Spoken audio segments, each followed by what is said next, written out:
This section is on organizing and displaying quantitative data. And the big thing in here is going to be the histogram and frequency distributions. So dealing with a lot of numbers. So summarizing the data, it'll help us when we look at it, large data sets of quantitative data. We want to be able to summarize this.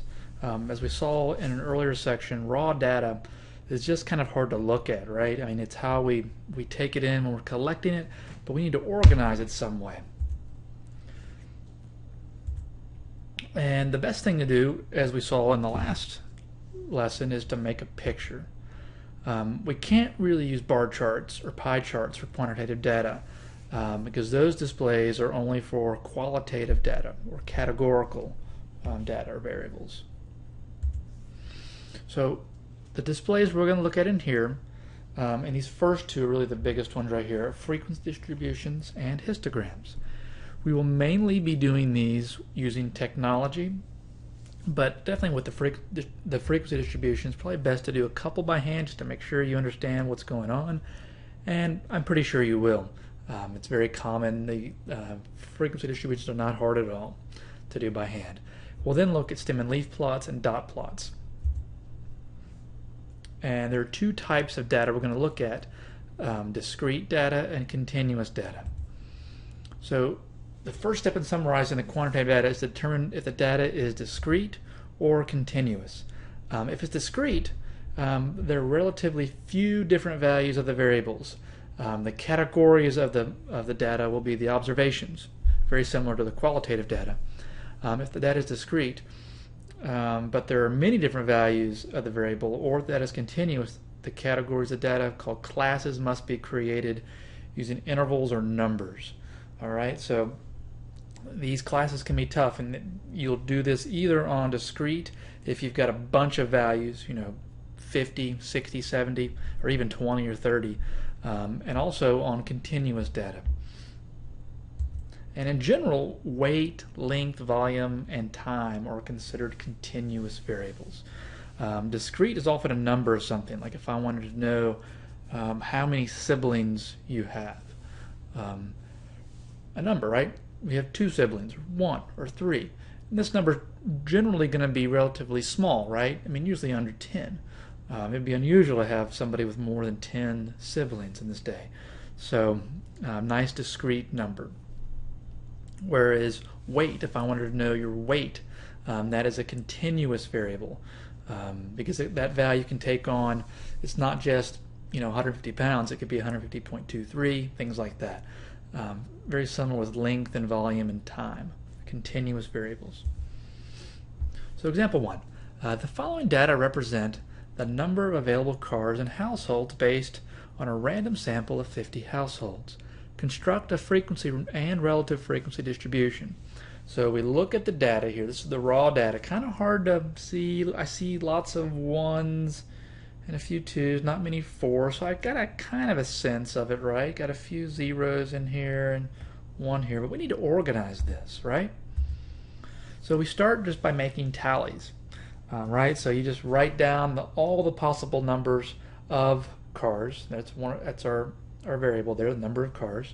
So I could have 0, 1, 2, 3, 4, or 5. And then I just look at the data and count.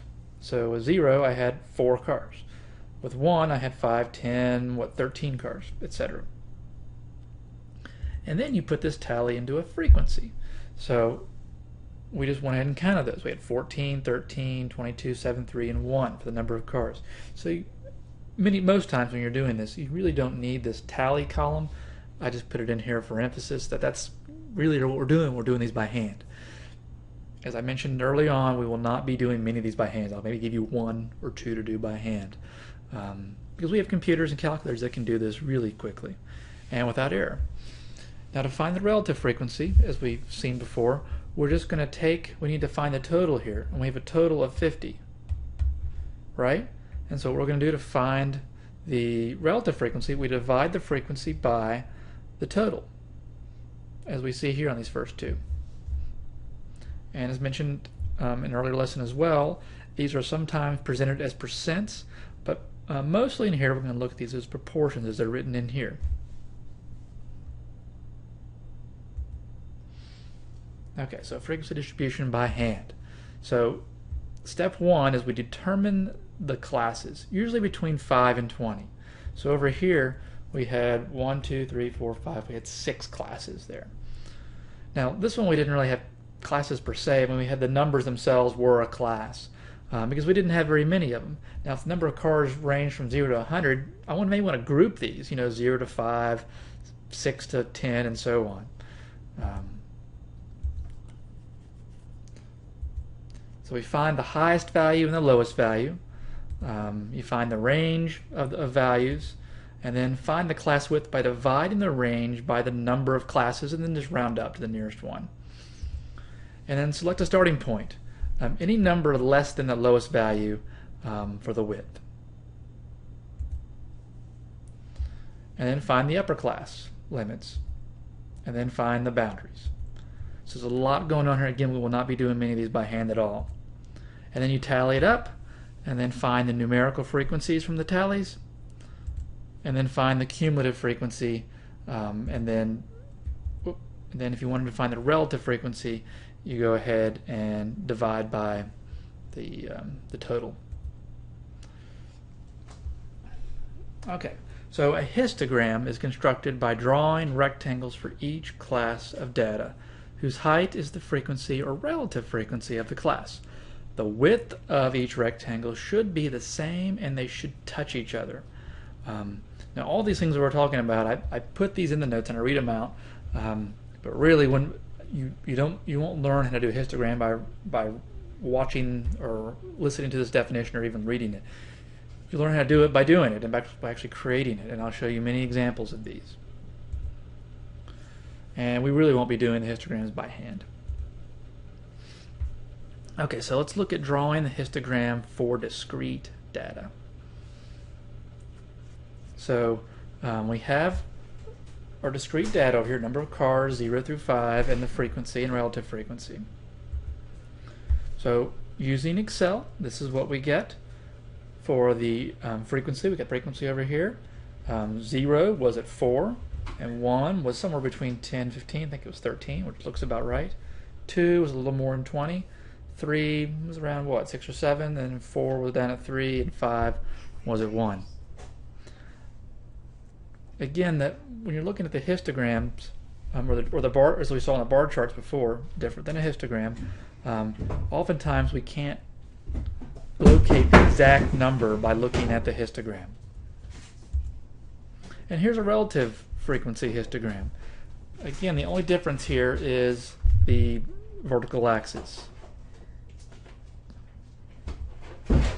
Now on the TI, very similar. To create a histogram on TI, you press Stat and then select Edit, and then you can put the data in L1. If you have a frequency table set up, you can put the frequencies into L2 as I've done here. If you don't have an L1, L2, what you ought to do is press Stat and then that number 5 when you're going to do the setup editor, and press enter, and it should put all those L1s and L2s back in. So we're going to put the number, sort of the class in here, and the frequency in L2. Now if we didn't have that already, we could just put the raw numbers. We could have put 0, 0, 0, 0, 1, 1, 1, 2, 2. We could have put that raw data in, and it would do it for us. So go to StatPlot and turn on the StatPlot. This is the most frequent error that students will make, is they will try to plot something in the StatPlot and it won't be on. It's got to be on for this to work. So go to Stat and make sure that this is on. Okay, you'll notice on here, but also in the Y equals menu, this plot 1 should be highlighted. And make sure histogram is selected. If this is the first time doing histograms, it's probably not selected. So scroll down and select the histogram. And if you've done what I've done here and put frequencies in L2, make sure for frequencies that you have L2 there. And you'll need to change that back to the default value of 1 if it is if you're putting raw data in. So really be careful on that. So we're going to press zoom and then press 9, zoom stat. And you may have to adjust the window a little bit. Adjusting the bins, you press window, and note that the XSCL is the bin width. And it wouldn't make sense, I forget what the default bin width here was, but the bin width needs to be 1. If it's like 0.8 or 1.2, it can kind of be misleading here. Now with continuous data, that's not that big of a deal. But with discrete data, when we just have counts, we're going to set this XCSL to 1. So that's the bin width. So that's my bin width right there. And I'll oftentimes do the zoom stat, gets me a good starting point, and then I'll come into the window, I'll press window, and make some slight adjustments here. We see Xmin, Xmax, and XSCL. Okay, I typically don't worry about the Y scaling or XRes. Okay, now I'm going to press graph or press enter. Yeah, just go ahead and press graph after that. And here's our nice little histogram. And you should be able to trace on these values here. Press the trace button and you should be able to scroll on those and it'll tell you how many are in each bin. Okay, let's graph the histogram on the TI. Press stat and then select enter. We want to edit this list, so go ahead and clear out by scrolling up and pressing clear on L1 and the same for L2. Now let's put our data in. Scroll over to L1 and we'll put 0, 1, 2, 3, 4, and 5. And scroll over and put the frequencies in L2. Now you could have put the raw data in to all of to L1. Is fine, but we already had a frequency table. I didn't feel like typing in all those values that many times. And now let's go to second y equals, and let's turn our stat plot on. And we'll press enter, toggles over to on. Let's also select our type to be a histogram. Enter, and notice our frequency is at 1. We don't want that. We want our frequency to be in L2 because we put our frequencies in L2. If we had the raw data, we would leave it alone. Okay, now let's go ahead and press zoom and select number 9, zoom stat. And there's our histogram. Whoops, looks like I've got a little stray line going on there. So what I want to do, let me press y equals and clear out anything I have in the y equals menu. Not necessary, but I want a clean looking histogram. And there it is. Looks good. Now notice when I press trace though, I don't get really nice intervals there. And particularly with discrete histograms like this one is, where we have particular values, 0, 1, 2, 3, 4, or 5, those are sort of counts. I want those to be right on the money. So I can fix this by pressing window. And Xmin is 0, can't be less than 0, but Xmax I can put up here at 6. So scroll down, just type a 6 in. And X scaling, let's make that 1 rather than that 0.7 number. Okay, now press graph. Don't press zoom 9 again, as you'll get your old bin widths back. But notice when I press trace here, I get nice clean bin widths. And we can see how many are in the frequency in each class.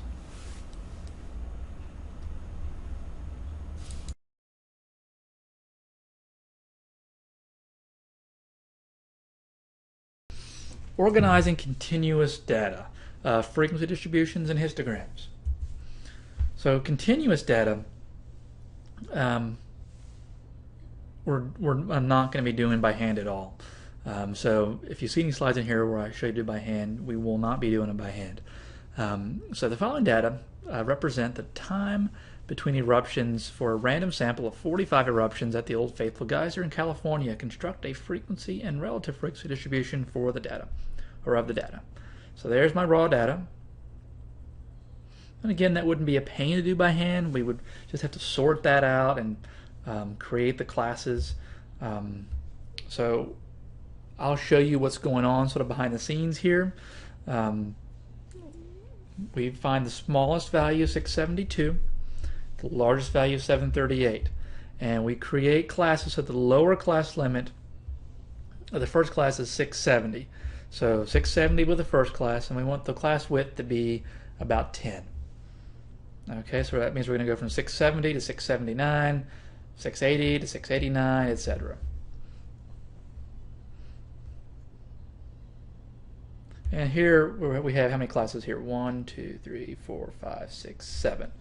If I'd wanted more, like if I wanted to double that, I would have made a class width of 5 and gone from 670 to 675. So I could have selected 672 to be the lowest one, but usually I give myself a little bit of room on the left. Not an exact science by any means. So the class width of 10 looks like this, and we just count. We go in and count how many eruption times occur between 670 and 679. We have to look at that raw data. Hopefully you printed out the notes, and hopefully these make sense. The tallies and the frequency and relative frequency. Again, we have a total here of 45. Now here's what a class width of 5 would look like. Again, 670 to 674. Again, 670 is one of the values, right? So it's 670. Again, these include the values of 670, 671, 672, 673, and 674. So 1, 2, 3, 4, 5. So it's not 675, which is what many people will do. Again, not an exact science. The computer is going to do all this for us. I'm just kind of showing you what it's doing. You know, occasionally if you have something really small, you don't have that many data points, it's almost as easy to do it by hand. And you also need to know kind of if the computer, when it kind of messes up a little bit, or when it doesn't really take in what you put in. And we'll talk about that during class time. Okay, so here's what the histogram would look like. And again, look back at this right here. Notice between 6, 7, actually this was a class width of 10, so over here, that we didn't have any between 680 and 689. 2, 0, 7, 9, 9, 11, 7. And then look back here, and we see how many come within here. So between 670 and 680, you know, we got 4 or 5. Between, we didn't have any here, we had a big 0. Between 690 and 670, how many we had? And then 700, 710, and so on. And again, on the boundary line, I'm not going to make a huge deal about that. So the computer is really going to do all this for us when we create these classes. And different programs will create, you know, particularly values that fall on the boundary line. Some of them will put it to the left, some put it to the right. And again, the important part on the histograms is really going to be to look at the shape, the general trend of it. Okay, so it's a little touchy-feely. People who are really hard-nosed into math really have a hard time with this, being able to interpret these and to let some things go like that. And so here's what it looks like with the class width of 5. A slightly different look here, right? We're kind of getting a little more granular within each interval. Okay, so let's use technology here to create histograms. So body temperatures. Again, this would not be a fun one to do by hand. So we have all these body temperatures, random sample of, I don't know how many that is, but we want to create a histogram with this. And in MINITAB, this is what it looks like. And I will hopefully have some instructions, video instructions within this video if you didn't already see them. Okay, so this gives us a general trend of the shape. Again, with histograms in general, we're not really so concerned with exactly how many fall within a certain bin. We're just looking to see what kind of shape do we end up getting here. Nice, looks like a nice mound shape, bell-shaped curve. Okay, creating histograms in Excel can be kind of tricky. Let's scroll over here. We need to find the Analysis Toolkit, hit the Data tab, and click the Data Analysis tab there. If you don't have that, you'll need to add that in. So we're going to look at our data. We already have our data in there, and select the histogram, press OK. And then we're going to select that data by selecting that little box right there. It'll collapse that, and then I just highlight all my data. So I'll scroll all the way down until I get to the very bottom.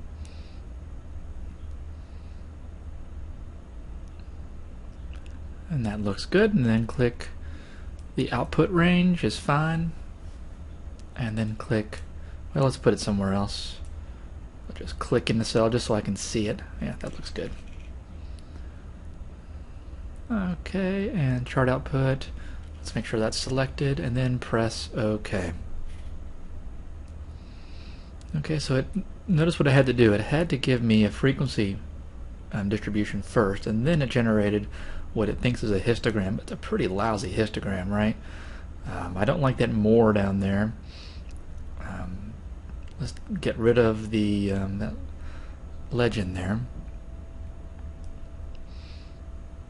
Again, histograms are not great to do in Excel.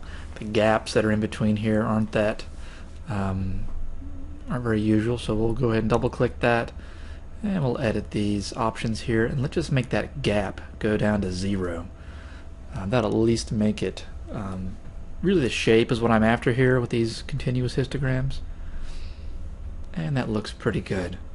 Let's make this a little bit bigger so we can see it.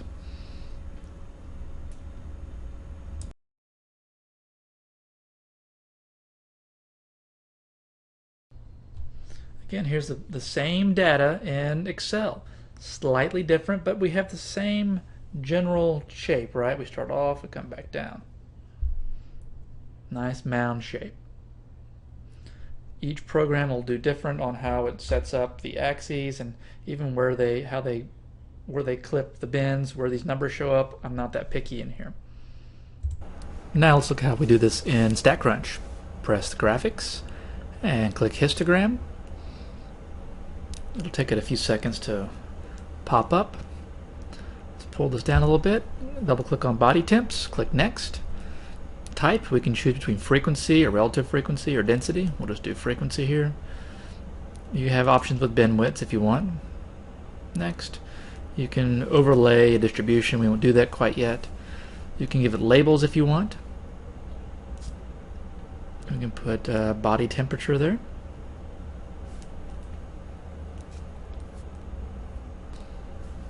And put frequency for the y-axis label. And click next, and let's go ahead and click create graph, and there is our histogram. I can go over there to options and click it out, and I can change our bin width here. Maybe I want to see more bin than that. And so I can make my bin width 5. I think it was maybe 10 before. Ooh, maybe I need to make it less than that. Let's make it 1. Sometimes you just have to experiment with this. That looks pretty good. We go from 96, 97, 98. We can make it 0.5. Alright.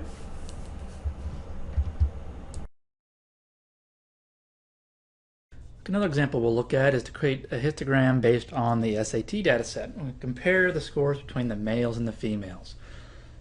So I will show you how to do this within StatCrunch, where the SAT dataset is.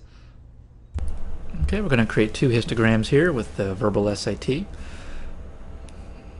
For male and female, graphics, histogram. And double click on the verbal SAT. And let's group this by sex. And let's separate graph for each group. Click next. And for now we'll click next. Next. And let's put an axis, x-axis, SAT verbal, if I can spell that right. There we go. And y-axis label of just frequency.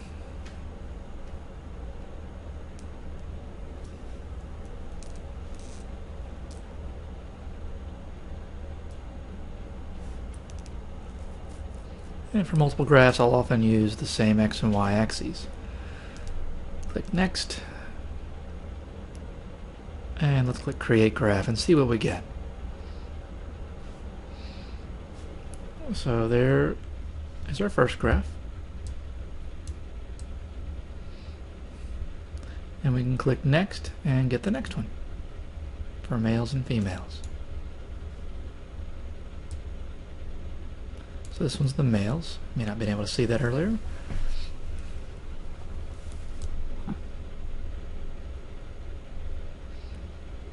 So let's go to options and edit this. And maybe I want to put 2 of these on one page. And there we go. So now I got both on the same, sort of in the same one, where I can compare these a little bit easier and stretch this out a little bit.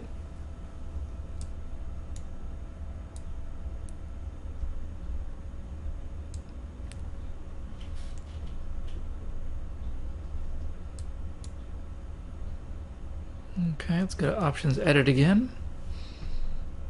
Maybe I want to actually put these on top of each other. Okay, there we go.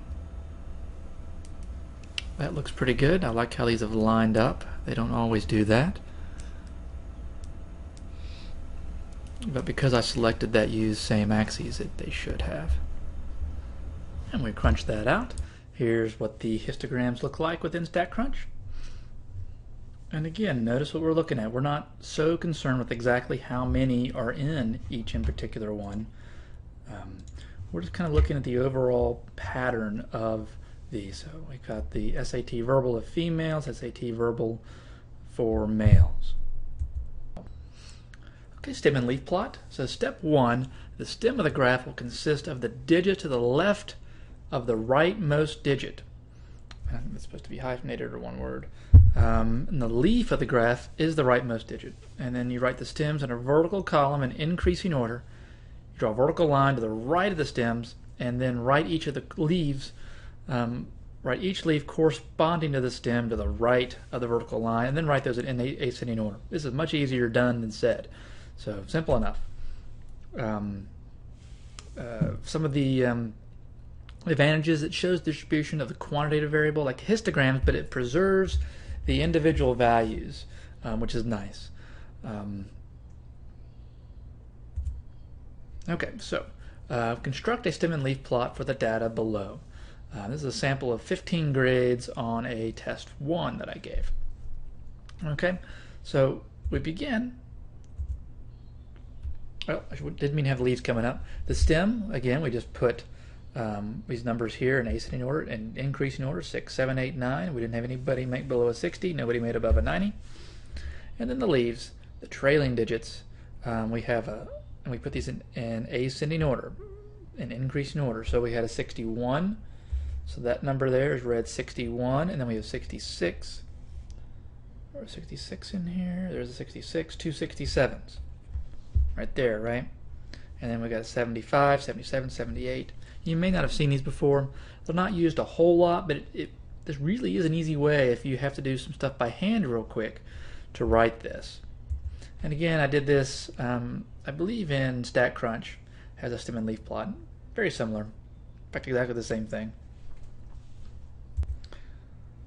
And here is the same data with the histogram. Now notice, if I just turn that stem and leaf plot, have a 90-degree turn, it gives me the same shape of the histogram. So you picture those being the bars there. Right? Except I can see the individual values in here, which is kind of nice, right?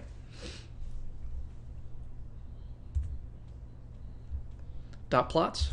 Look at one of these real quick.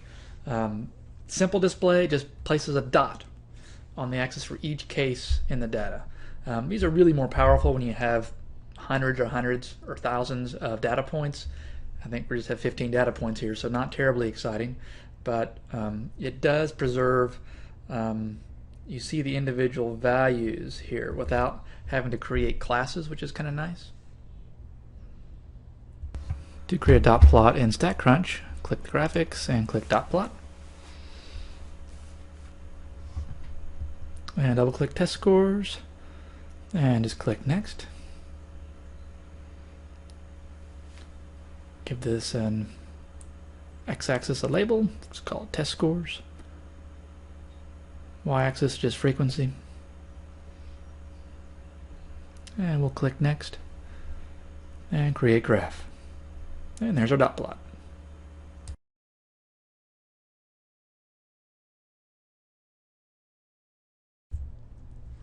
Identifying shapes, we've kind of already talked about a few of these. So this is a perfectly uniform distribution, right? Most data in statistics is not going to be perfect, so this is a perfectly uniform distribution. This is a bell or mound shaped. Again, this is pretty perfect. It's not exactly perfect, but we got the nice sort of bell shaped here.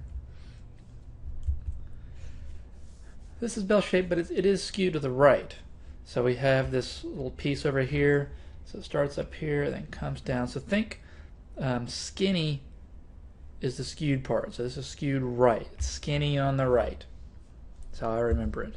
Here's skewed left. Skinny on the left. Okay, so if we're drawing, if we're drawing a nice smooth curve, so this here would be skewed left. We won't talk about J's very much in here. Bimodal, so when we have two modes, two humps, so we got two humps here. We've mentioned mode possibly in an earlier lesson. Finding the mode is not nearly as important as the number of modes that a data set may contain. And here's a U-shaped distribution. So again, we start up high and come down. Again, with these distributions, they're not going to be perfect, and that's why I've chosen some here that they're not perfect U-shaped. Okay, let's look at some examples here. The following data, a percent of children under 19 years of age at or below 200% of the poverty. Okay, and so those are the percentages. We want to construct a frequency distribution and a relative frequency distribution, and then histograms and relative frequency histograms, dot plot, stem and leaf, describe the shape, and then which one do you think sort of best summarizes the data. And again, pause the video. You should always pause these videos before you see sort of how it's done. Again, you can use the TI, you can use StatCrunch, MINITAB if you have MINITAB, or Excel can be a little tricky. I don't think I'm going to show you how to do Excel with histograms. It's a bear. You have to download a special program to get it to work, and even then it doesn't work that great. Okay, so step one, you can sort the data using the technology. You can identify the number of classes that you want, and then just count the fall within the classes. And so here's the class interval that I chose. You may have chosen something slightly different. Again, we're shooting between 5 and 20 classes. So how many classes do we have here? We got 1, 2, 3, 4, 5, 6, 7, 8, 9, 10, 11, 12. 12 classes. Count kind of the number that have occurred within each class, and then divided to get the relative frequency. And then I just put this. These are the default histograms, so I didn't change anything. And occasionally you want to make some adjustments to how these look, and it just takes practice to know when you may want to do that. So if I wanted these to occur between 1 and 2, this is actually how my frequency distribution looked, right? If I look back here, it was between 1 and 1.9, which is essentially 2. Okay. Now notice it doesn't do exactly. What happens is right on that line. Actually, this one did do it because I did that. We had exactly 3 in here and 3 in here. Occasionally, if they fall right on the line, it may push it in another bin. So you have to be a little careful on that. Again, not that picky. We're really just looking for the shape, the general trend of the histogram. Slightly skewed right. Kind of goes up and then comes down, gets a little skinny there. I would have taken mound shaped on that one. Here's what the dot plot looked like in MINITAB. Compare these to the histogram. And here's the stem and leaf plot. You can turn this over, give it a 90-degree twist counterclock, and it should look very similar to the histogram. We'll go ahead and do that. There we go. And we can go back and look at the histogram, and you'll see that it looks very similar. And I'd probably prefer either of these histograms if I were looking at the shape. I kind of like how the numbers lined up. We may have a difference of opinion on this, and that's usually no big deal.